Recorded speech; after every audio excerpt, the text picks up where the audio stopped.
हरियाणा भर में धान का जो है सीजन शुरू हो चुका है और ऐसे में धान घोटाला ना हो इसको लेकर जो है सीएम फ्लाइंग पूरी तरह से तैयार है। लेकिन करनाल की अनाज मंडी और आसपास की अनाज मंडियों में धान घोटाले की आहट शुरू हो चुकी थी, जिसको लेकर मुख्यमंत्री उड़नदस्ता हरकत में आता है और करनाल के जुंडला अनाज मंडी में पड़ने वाले 3 राइस मिलों में जो है छापेमार कार्रवाई की गई। सुबह से यह कार्रवाई चल रही थी और अब आप देख सकते हैं देर रात हो चुकी है और जानकारी मिली है कि 3 राइस मिलों में, जैसे कि अभी हमने थोड़ी देर पहले आपको दिखाया था कि उसमें गड़बड़ घोटाला पाया गया, धान की मात्रा कम पाई गई और पूरी जांच की गई, उन्हीं खरीद एजेंसियों से जांच कराई गई, उसमें धान जो है कम पाया गया, जिसके बाद जो है एफआईआर के आदेश अभी कुछ ही देर पहले दे दिए गए हैं। एफआईआर दर्ज की जाएगी और इस समय जो मुख्यमंत्री उड़नदस्ता के जो डीएसपी हैं वो हमारे साथ मौजूद है, उनसे हम जानना चाहेंगे सर क्या कुछ बताना चाहेंगे। सुबह से आप कार्रवाई कर रहे थे, 3 राइस मिलों पर जो आपकी छापेमार कार्रवाई गई है चली है और धान काफी कम पाया गया था, हालांकि अभी थोड़ी देर पहले आपने बताया था कि धान काफी कम है और एफआईआर दर्ज की जा सकती है, तो क्या कुछ जांच के दौरान निकलकर सामने आया कि एफआईआर दर्ज की जा रही है उन तीनों के खिलाफ?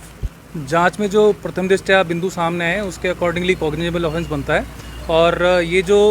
मिलर्स को हमने चेक किया है ये सिर्फ अभी एक रैंडम सिलेक्शन था, क्योंकि इतने बड़े स्तर पर 1 दिन में 2 दिन में जांच नहीं हो सकती और जिन पहलुओं पर जांच की गई उसके हिसाब से संज्ञेय अपराध बनता है और एफआईआर की कार्रवाई की जा रही है। सर एक सवाल था कि हमने जैसे थोड़ी देर पहले दिखाया था, जब आपने कहा था कि जांच की जा रही है और एफआईआर दर्ज की जाएगी, तभी यहां से कुछ आड़ती और मंडी प्रधान आ गए, वो कहने लगे राइस मिलरों को भी अपना पक्ष रखना चाहिए कि उनका धान ऐसा ना हो कि सूख रहा हो, बारिश में गीला हो गया और यहाँ पर सूखने के लिए डाल दिया हो। लेकिन आपने तो जांच की है, खरीद एजेंसियों से ही जांच कराई है, उनके पास धान वो पर्याप्त मात्रा में नहीं मिल पाएगा। अगर उनका धान सूख रहा होता तो यहाँ पर बता सकते थे कि मेरा धान यहाँ पर पड़ा है। देखो, जब कोई आरोप होते हैं और जांच की जाती है तो पक्ष सारे देखे जाते हैं और जो अगर संयुक्त टीम हो जिसमें कि जांच एजेंसी डीएफएससी भी हो और सीएम फ्लाइंग भी हो, अदर एजेंसीज को इन्वॉल्व किया गया हो, जहां मिलर भी खुद मौजूद हो, उसके बावजूद भी अगर कमी मिल रही है तो उन्हें वहीं अपना पक्ष रखना चाहिए था। और ये जांच के विषय हैं जो अनुसंधान के दौरान अभियोग में आ जाएंगे। तो कहाँ के राइस मिलर कौन कौन से हैं जिनके खिलाफ एफआईआर दर्ज हो रही है? फिलहाल 3 ही हमने चेक किए थे, तीनों में कमियां मिली हैं, बाकी सबको भी चेक किया जाएगा। इसमें एक केएम फूड्स है और एक बुधराम है, एक आनंद मिल्स करके है। बाकी सभी जितने भी मिलर्स हैं जिन्होंने ऐसे रिस्पॉन्सिबिलिटी ली हुई है सरकारी गेहूं की मिलिंग की और उसको सही से निर्वाह जिसका नहीं कर रहे हैं उसके अकॉर्डिंग कार्रवाई। सरकारी राजस्व को चूना न लगाया जाए, उसको लेकर आपकी पहल अच्छी है, तो दूसरे राइस मिल को भी एक मैसेज जरूर जाएगा, तो क्या कुछ संदेश देना चाहेंगे ऐसे राइस मिलर्स को, ऐसे आड़तियों को कि गड़बड़ घोटाला नहीं करना चाहिए? सचेत होकर ईमानदारी से ढंग से काम करें और जो क्वालिटी का गेहूं हमारी सरकार उनको खरीद कर देती है उसको उसी मात्रा में उसी तरीके से अपने कर्तव्य का निर्वहन ईमानदारी से करें, अदरवाइज हम कार्रवाई करेंगे। जांच में निकला क्या है कि किस तरह से घोटाला करते हैं, जैसे कि धान खरीद लिया जाता है या फर्जी गेट पास काट लिए जाते हैं और वो धान नहीं होता? प्रथम दृष्टया जो चीज़ आई है उसमें जितना धान मिलर्स को भेजा गया उतना धान वहाँ पर फिजिकली अवेलेबल होना चाहिए, वो नहीं है। अब वो किस तरह से कम हुआ, कितना गया, कहाँ गया, ये चीज़ें अनुसंधान में आएंगी। हरियाणा के कुछ और जिलों में भी ऐसी कार्रवाई की जाएगी? ये लगातार जारी रहेंगी। तो ऐसा भी होता है कि धान कम होता है तो बाद में जब इन पर प्रेशर आता है फिजिकल वेरिफिकेशन के बाद तो इधर उधर से चावल वो इकट्ठा कर देते हैं, बिहार से सस्ता चावल, यूपी से सस्ता चावल लाके दिखाते हैं। वो चीज़ें अनुसंधान में आएंगी और वेरीफाई की जाएंगी, पर जो प्रथम दृष्टया चीज़ें सामने आई हैं उसमें एक संज्ञेय अपराध बनता है और एफआईआर दर्ज की जा रही है। ऐसी कुछ शिकायत घरोंडा मंडी की या करनाल मंडी की भी आई है कि फर्जी गेट पास काटे गए हैं और काफ़ी ज़्यादा धान जो है, इतनी वहाँ पर संख्या नहीं है लेकिन धान इतना ज़्यादा दिखा दिया गया वहाँ भी? अभी मेरे संज्ञान में नहीं आई हैं, अगर ऐसी शिकायतें आएंगी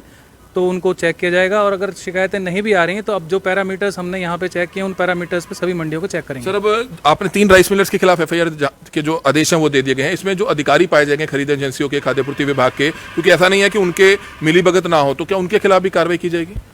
एफआईआर दर्ज करने के बाद अभियोग जब अंकित कर दिया जाता है उसके बाद एक डिटेल्ड अनुसंधान होता है, उसमें जो भी इन्वॉल्व होगा, जिस भी तरह की प्रक्रिया ये अपना रहे हैं मोडस ऑपरेंडी, वो सारी की सारी सामने आएंगी और वो सब प्रक्रिया पूरी करके कोर्ट में देनी होती है, जस्टिफाई करना होता है कि हमने ये क्यों किया।